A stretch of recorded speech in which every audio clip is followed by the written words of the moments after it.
Rabbitology, and I wrote Wildfire, in parentheses, gone, gone, gone, / death song, but you can just call it Wildfire, or honestly whatever you want to call it. You can call it anything. Okay, I'm doing This song is the end to my EP, Living Ghost, and it's kind of a song about moving on from stagnancy, which, you know, with the violence of a fire. So sometimes change is really uncomfortable, but it's necessary, and I kind of wanted to explore that in this song. It's about a relationship. All my music is based off of real experiences turned fictional.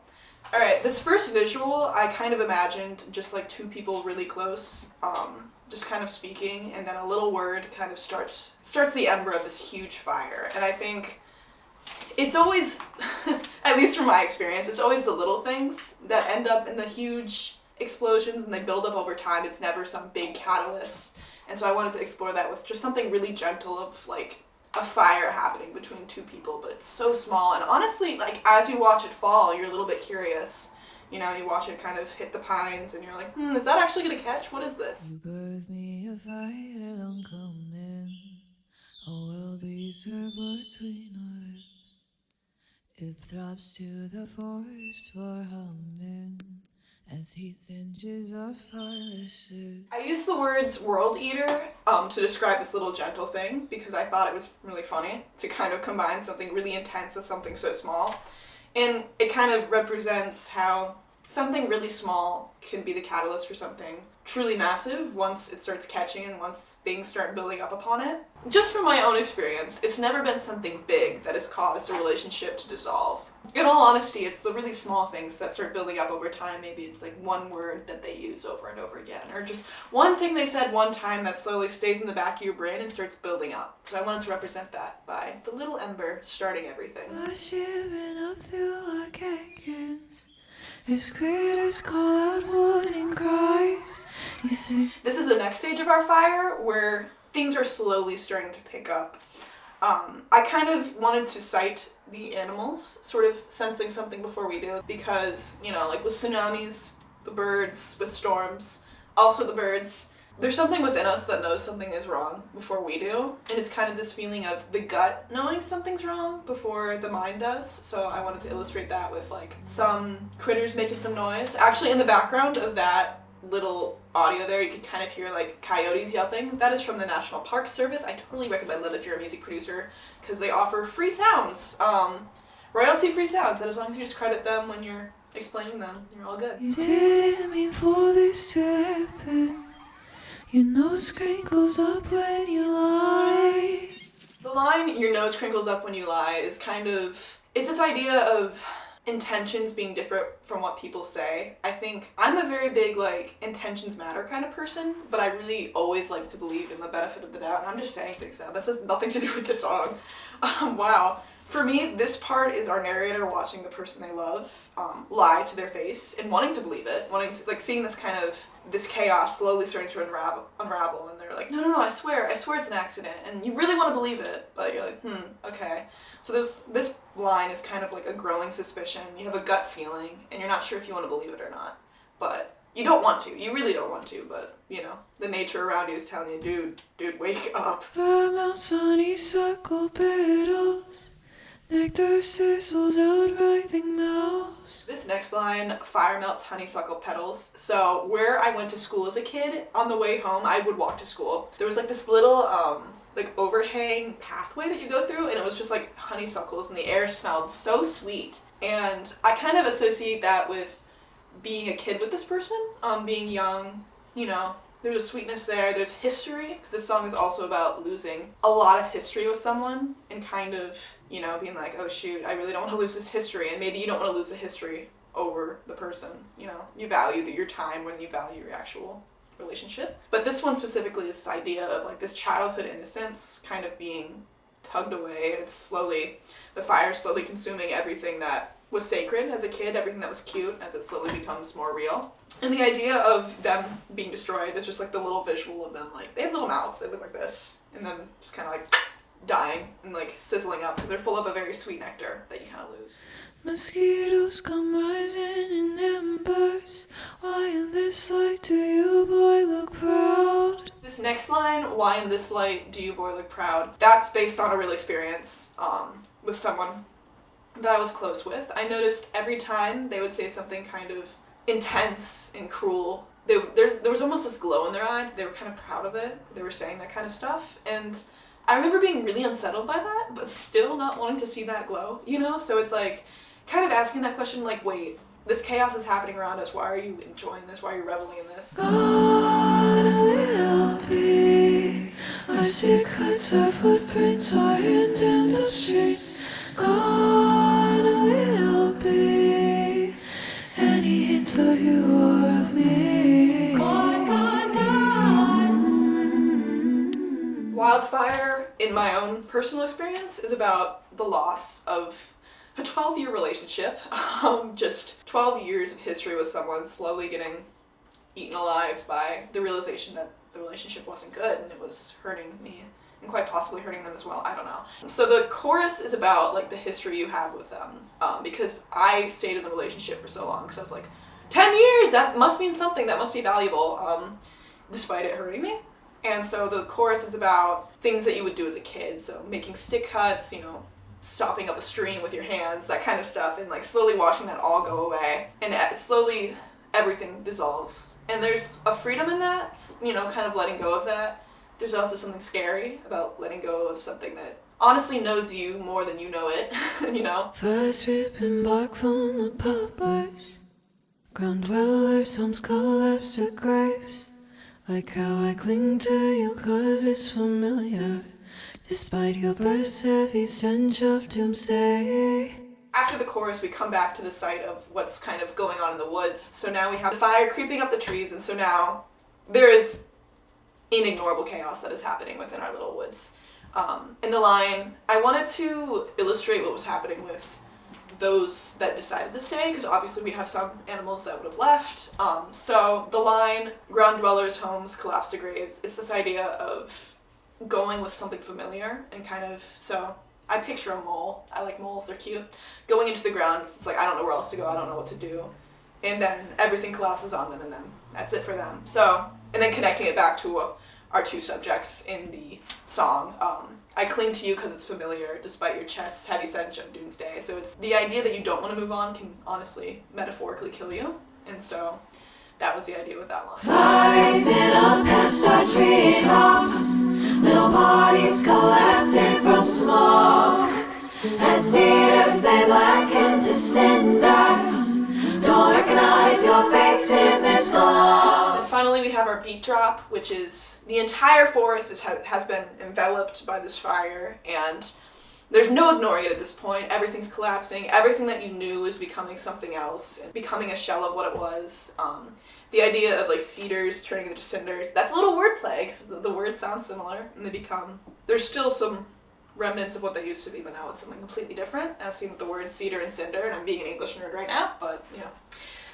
And then the line, the don't recognize your face in this glow, was actually the first line I wrote for this song. So it's this idea of literally seeing someone in a new light and realizing, oh, okay, I should have trusted my gut, I should have moved on sooner, I should have, like, we're at the point of no return. It's like, okay, I can't look at you the same ever again. And kind of once we get into that kind of crazy vocal layering, that's like 200 layers of vocals of just like the whole song kind of churning within itself. Don't recognize, don't recognize, don't recognize, don't recognize, don't recognize, gone, gone, gone. And it's this idea of slowly like replaying everything you had with them and realizing, almost in a really terrified way, like maybe they were like this the whole time, and maybe they never changed. Maybe I just am slowly seeing them in a new light. Once set in motion, it cannot be stopped. Our death in a fanfare, hold my hand and watch.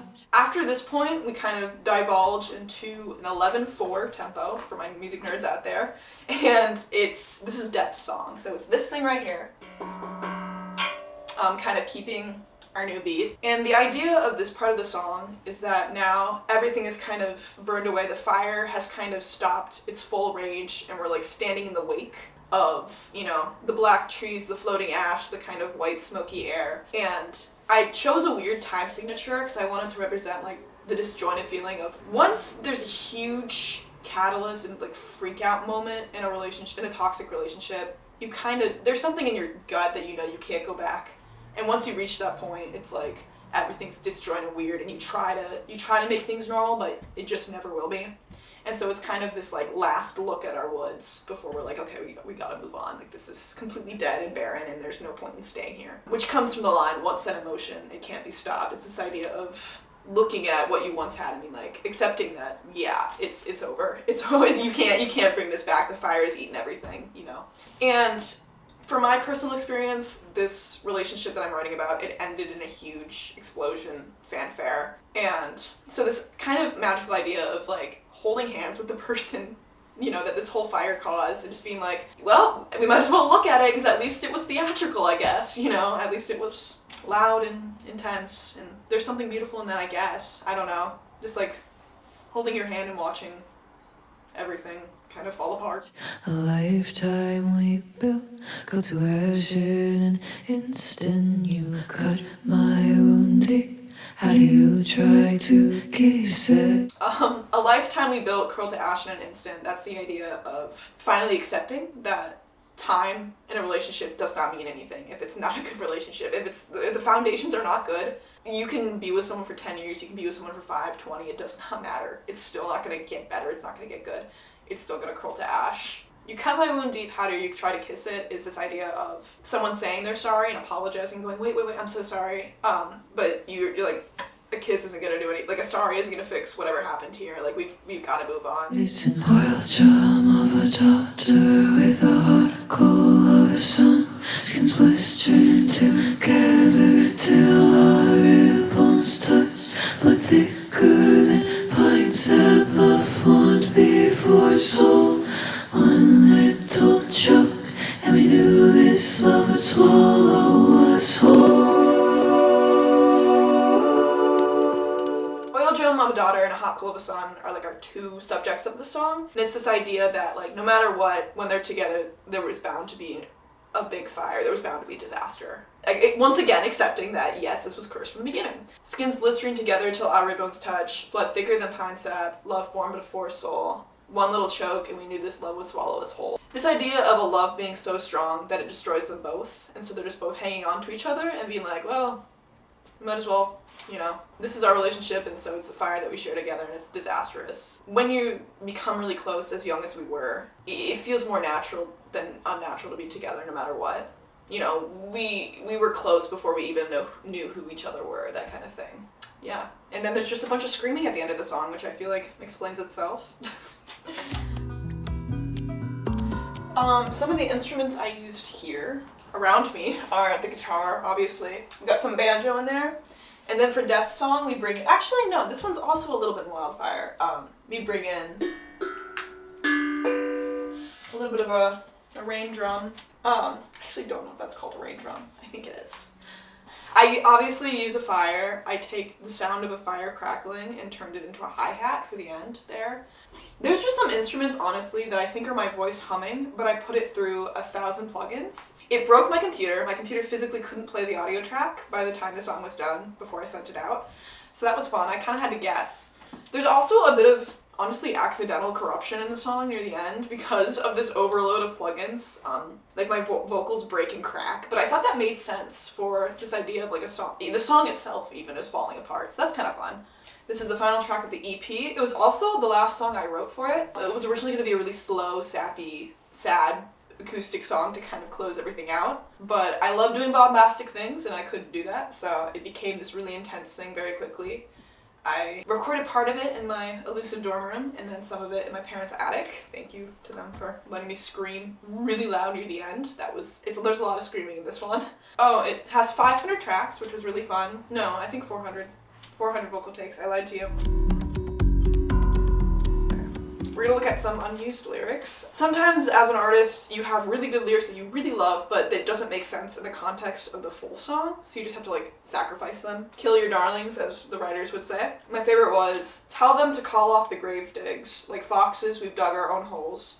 Tell them to call off the searches. We're going where only ghosts go. I thought that was cool, but I wanted Wildfire to be almost a little hopeful.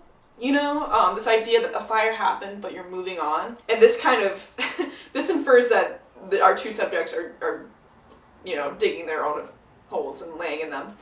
dying on their hill. So I felt like that was not a really hopeful way to end the album. Another motif, this was like gonna be a line that I was gonna repeat a lot, which was, it's always the place you feel safest, where you take thoughtless risks the most. So it was kind of taking the perspective of the person causing more of the problems and being like, they think that the relationship's gonna be fine, so they say things or do things that hurt the other, thinking that they're gonna be okay. But I felt like I didn't want to take the perspective of this person, because that's not my perspective. Oh yeah, originally in Death Song, skins blistering together as ribbons touch was gonna be 2 patches cut from the same cloth and we burned together as one. I don't know, I thought it was cute, but I just didn't feel like it was as visceral as this idea of clinging onto someone as your skin melts off your bones. Another line, instead of you cut this wound deep, was going to be let this wound bleed, so it's kind of this idea of let me feel this pain instead of trying to fix it.